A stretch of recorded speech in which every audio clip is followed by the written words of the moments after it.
உலகத்துல தமிழனை போனடே வர்க்க போராட்டம் ஆமடா. கம்யூனிஸ்ட் வர்க்க போராட்டம் என்பது முதலாளித்துவ உழைக்கும் மக்கள் பாட்டாளி வர்க்கத்தை சுரண்டலை எதிர்த்து போராடி விளம்பிச்சுப்பாண்டா. ரெண்டே வழியிலடா நம் தாத்தை. வசதி படைத்தவன் தரமாட்டான், வயிறு பசித்தவன் விழமாட்டான். இதாண்டா வர்க்க போராட்சி. அவ்வளவுதான்டா, முடிச்சிட்டான்டா, முடிச்சான்.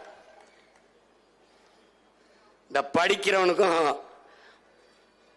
உழவனுக்குமான வேறுபாட்டா ஜுரம் வரும். எழுத படிக்க தெரிஞ்சவன் நாட்டை கூறு போட்டான், எழுத படிச்சு எல்லாம் தெரிஞ்சவன் நாட்டை கூறு போட்டான், ஏற பிடிச்சி உழுதவன் நாட்டுக்கு சோறு போட்டான்னா. எவன் என்னடா சித்தாந்தம் வச்சிருக்க உலகத்துல? பெரிய சித்தாந்தம். உலகம் சமநிலை பெற வேண்டும், உயர்வு தாழ்வில்லா நிலை வேண்டும் தான்.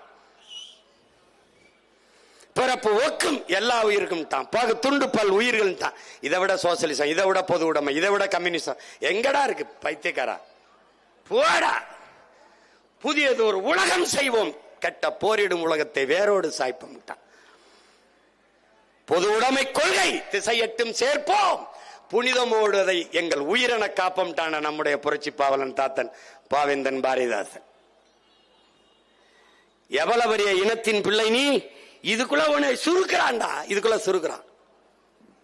அறிஞர் அண்ணாவுடைய எழுதிய நூல்களிலே எடுத்துக்காட்டு தாழ்ந்த தமிழகமே, சந்திரமோகன். இது எப்படி இருக்கு? சந்திரமோகன் அவர் எழுதிய நாடகங்களில் சிறந்த நாடகம் வேலைக்காரி ஓர் இரவு. சிரிக்காதடா, எழுதின பிள்ளைங்க இருக்காண்டா, இவன் படிச்சுட்டு போயிடா. எம்எஸ்சி பிஎஸ்சி பிஎட் எம்பி எல்லாம் படிச்சு அவரு வேலை வரலாம்ட்டு தமிழ்நாடு டிஎன்பிசியில் உட்காந்து எழுதினாடா வேலைக்காரி ஓர் இரவு. அப்பா என்ன பெத்த அம்மா